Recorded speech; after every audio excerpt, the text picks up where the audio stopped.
வாழ்க வளமுடன். ஓம் நமச்சிவாய. அனைத்து தமிழ் உள்ளங்களுக்கும் வணக்கம். நிகழும் ஸ்ரீ மங்களகரமான குரோதி ஆண்டு ஜூலை மாதம் 17ஆம் தேதி புதன்கிழமை அன்று அனுசம் நட்சத்திரத்தில் ஏகாதசி திதியில் சுப்பிரம் நாமயோகத்தில் வணிசை கரணத்தினில் சித்த யோகம் கூடிய நன்னாளில் இந்த மகத்தான ஆடி மாதம் பிறக்கிறது. ஆடி மாதம் என்றதும் நம் நினைவுக்கு வருவது ஆடிப்பெருக்கு மட்டும்தான். ஆனால் இந்த ஆடி மாதத்தில் நிறைய சிறப்பு அம்சங்கள் உள்ளன. ஆடி செவ்வாய், ஆடி வெள்ளி, ஆடி பூரம், ஆடி அமாவாசை என வரிசையாக நிறைய தினங்கள் கொண்டாடப்படுகிறது. நிறைய சுப தினங்கள் வந்தால் கூட இந்த ஆடி மாதத்தில் யாரும் சுப நிகழ்ச்சிகளை நடத்துவதில்லை. திருமணம் மற்றும் வளைகாப்பு போன்ற சுப நிகழ்ச்சிகளை இந்த மாதத்தில் வைப்பதில்லை. புதுமண தம்பதிகளையும் இந்த மாதத்தில் பிரித்து வைப்பது உண்டு. இந்த ஆடிப்பெருக்கு திருவிழாவின் போது புதுமண தம்பதிகள் புதிய மஞ்சள் கயிறுகளை மாற்றிக்கொள்வார்கள். இந்து ஜோதிடத்தின்படி ஆடி மாதம் ஒரு அசுபமான மாதமாக பார்க்கப்படுகிறது. எனவே இந்த மாதத்தில் திருமணம், சுப நிகழ்ச்சிகள், புதுமனை புகுவிழா என எந்த சுபகாரியங்களும் நடக்காது.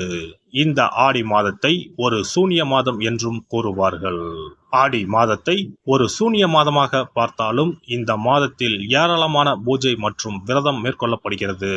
இந்த மாதத்தில்தான் சக்தி தேவிகளையும் பைரவர், வாராகி, நரசிம்மர், மகிஷாசுர மர்த்தினி, துர்க்கை அம்மன் போன்றோர்களை பக்தர்கள் மறக்காமல் வழிபடுகின்றனர். எனவே ஆடி மாதத்தில் நிறைய சிறப்பம்சங்களும் இருக்கத்தான் செய்கின்றன. ஆடி மாத கிரகநிலை என எடுத்துக்கொண்டால் ரிஷபத்தில் குருவும் செவ்வாயும், கடகத்தில் புதன், சுக்கிரன், சூரியனும், கன்னியில் கேது பகவானும், கும்பத்தில் சனியும், மீனத்தில் ராகு பகவானும் உள்ளனர். இம்மாத கிரக பெயர்ச்சி என பார்த்தால் ஆடி மாதம் 3ஆம் தேதி புதன் பகவானும் 15ஆம் தேதி சுக்கிர பகவானும் இடப்பெயர்ச்சி ஆகின்றனர். அதைத் தொடர்ந்து 20ஆம் தேதி புதன் பகவான் வக்கிரம் அடைகிறார். ஆக புதனும் சனியும் இம்மாதம் வக்கரத்தில் சஞ்சாரம் செய்கின்றனர். இந்த கிரக அமைப்பினால் உங்கள் வாழ்வில் உண்டாகும் சுப மற்றும் அசுப பலன்கள் என்ன என்பதனை பற்றி காண்போம்.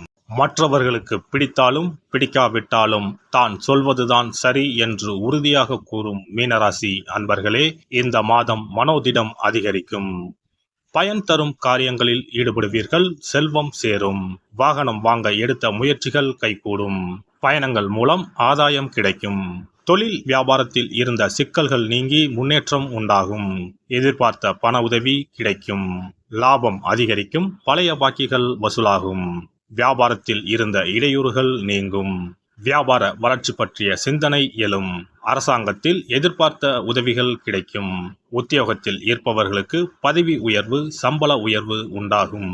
வேலைப்பளு குறையும். திடீர் நெருக்கடிகள் ஏற்படலாம். எச்சரிக்கையாக இருப்பது நல்லது. பயனற்ற பயணங்கள் உண்டாகலாம். குடும்பத்தில் மகிழ்ச்சியான சூழ்நிலை காணப்படும். உறவினர்கள் மத்தியில் மதிப்பு கூடும். கணவன் மனைவிக்கு இடையே நெருக்கம் உண்டாகும். பிள்ளைகளின் செயல்கள் சந்தோஷத்தை தரும். வீட்டிற்கு தேவையான பொருட்களை வாங்கி மகிழ்வீர்கள். எண்ணியபடி செயல்களை செய்து காரிய வெற்றி காண்பீர்கள். நண்பர்கள் மூலம் உதவிகள் கிடைக்கும். ஆன்மீக பணிகளில் ஈடுபாடு அதிகரிக்கும். விரும்பிய பொருட்களை வாங்கி மகிழ்வீர்கள். திருமண முயற்சிகளில் சாதகமான பலன் கிடைக்கும். பெண்களை பொறுத்தவரை மனதில் துணிச்சல் அதிகரிக்கும். திட்டமிட்டபடி செயலாற்றி காரிய அனுகூலம் பெறுவீர்கள். கலைத்துறையினருக்கு தொழில் தொடர்பான நெருக்கடிகளை சந்திக்க வேண்டி வரும். புது ஒப்பந்தங்கள் தொடர்பான காரியங்கள் சாதகமாக முடியும். புதிய பொறுப்புகள் சுமையாக வரும். நிதானம் தேவை. அரசியல் துறையினருக்கு அடுத்தவர்களிடம் வாக்குவாதத்தை தவிர்ப்பது நன்மை தரும். நீண்ட தூர தகவல்கள் நல்லவையாக இருக்கும். எதிலும் நிதானம் தேவை. மாணவர்களுக்கு பாடங்களை படிப்பது வேகம் பெறும். கல்வியில் வெற்றி பெறுவீர்கள். நட்சத்திர பலன்கள். புரட்டாதி நட்சத்திரம். இந்த மாதம் குடும்பத்தில் இருப்பவர்களின் செய்கையால் மன உளைச்சல் ஏற்படலாம். பிள்ளைகளுடன் சகஜமாக பேசி வருவது நல்லது. அவர்கள் நலனில் அக்கறை காட்டுவீர்கள். உத்திரட்டாதி நட்சத்திரம். இந்த மாதம் வீண் அலைச்சலும் காரிய தாமதமும் ஏற்படலாம். மற்றவர்களுக்காக பொறுப்புகளை ஏற்பதை தவிர்ப்பது நல்லது. பெண்களிடம் பழகும் போது கவனம் தேவை. நண்பர்கள் மூலம் வீண் அலைச்சல் குறையும். நேரம் தவறி உணவு உண்ண வேண்டி இருக்கும். நினைக்கும் காரியங்கள் தள்ளி போகலாம். ரேவதி நட்சத்திரம். இந்த மாதம் சக ஊழியர்களிடம் சகஜமாக பேசி பழகுவது நல்லது. பணவரத்து அதிகமாகும். எதிர்ப்புகள் நீங்கி எதிலும் உற்சாகம் உண்டாகும். மன மகிழ்ச்சிக்காக பணம் செலவு செய்ய தயங்க மாட்டீர்கள். நண்பர்கள் சேர்க்கையும் அவர்களால் உதவியும் கிடைக்கும். விநாயகப் பெருமானை தேங்காய் உடைத்து தீபம் ஏற்றி வணங்க எல்லா கஷ்டங்களும் நீங்கும், மன நிம்மதி உண்டாகும். சிறப்பு தொகுப்பு.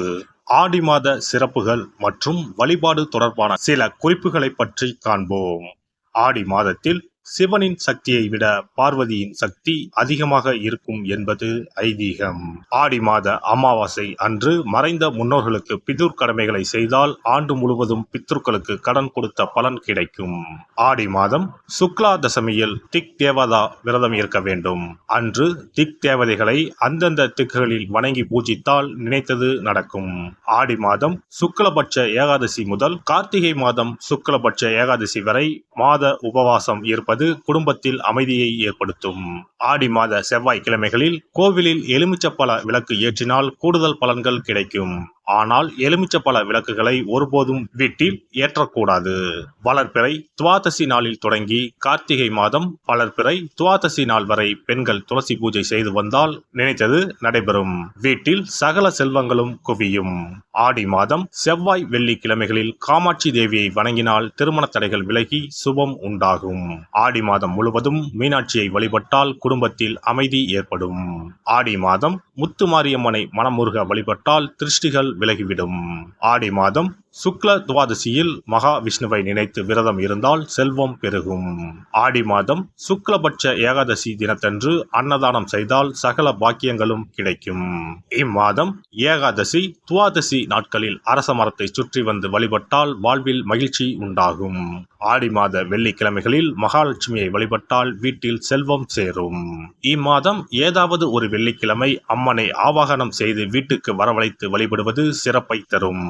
ஆடி மாதம் குத்து விளக்கை லட்சுமியாக பாவித்து அலங்கரித்து வழிபடுதல் வேண்டும். ஆடி மாதம் அம்மனுக்கு பால் பாயசம் சர்க்கரை பொங்கல் வைத்து வணங்குதல் வேண்டும். அம்மனை வழிபடும் போது மறக்காமல் லலிதா சகஸ்ரநாமம் சொல்ல வேண்டும். இம்மாதம் வீட்டில் சிறப்பு பூஜைகள் செய்யும் போது சிறு பெண் குழந்தைகளை அம்மனாக பாவித்து உணவு கொடுத்து ரவிக்கை, சீப்பு, குங்குமச்சிமிழ், கண்ணாடி, வளையல், தாம்பூலம் கொடுக்க வேண்டும். இம்மாதம் அம்மனுக்கு சாற்றப்படும் வளையல்களை பெண்கள் அணிந்து கொண்டால் திருமண பாக்கியம், குழந்தை பாக்கியம், சகல நலன்களையும் நீங்காத செல்வத்தையும் பெறலாம். ஆடி மாத வெள்ளிக்கிழமைகளில் அதிகாலையில் எழுந்து குளித்து தூய ஆடை அணிந்து சாணத்தை பிள்ளையராக பிடித்து செவ்வரளி, செம்பருத்தி, அருகு கொண்டு சூரிய உதயத்திற்கு முன்னர் விநாயகரை பூஜிக்க வேண்டும். வாழை இலை மீது நெல்லை பரப்பி அதன் மீது கொழுக்கட்டை வைத்து விநாயகரை வழிபட செல்வம் கொளிக்கும். ஆடி பௌர்ணமி அன்று சிவபெருமானுக்கு திரட்டுப்பால் அபிஷேகம் செய்து கருப்பு பட்டாடை, 100 முத்துக்கள் கோர்த்த மணிமாலை, கரு ஊமத்தம் பூ மாலை அணிவித்து மூங்கில் அரிசி பாயாசம் படைத்து வழிபட்டால் எப்பேற்பட்ட பகையும் விலகும். பொதுவாகவே வெள்ளிக்கிழமைகள் அம்பாளுக்குரிய சிறந்த நாட்களாகும். இதனோடு அயனத்துக்குரிய சிறப்பும் சேர்வதால் ஆடி மாதத்தில் வரும் வெள்ளிக்கிழமைகள் அம்பாளுக்கு தனிச்சிறப்பு கொண்டவையாக கருதப்படுகின்றன. எல்லாம் வல்ல இறையருளால் நீங்களும் உங்கள் அன்பு குடும்பமும் உடல் நலம், நீலாயுள், நிறை செல்வம், உயர் புகழ், மெய்ஞானம் ஓங்கி வாழ்க வளமுடன். இந்த வீடியோ பதிவு உங்களுக்கு பிடித்திருந்தால் லைக் பண்ணுங்க, கமெண்ட் பண்ணுங்க, ஷேர் பண்ணுங்க, மறக்காம சப்ஸ்கிரைப் பண்ணுங்க, பக்கத்துல இருக்கிற பெல் பட்டனை கிளிக் பண்ணுங்க. நன்றி, வணக்கம். ஓம் நமச்சிவாய. சிவாய நம.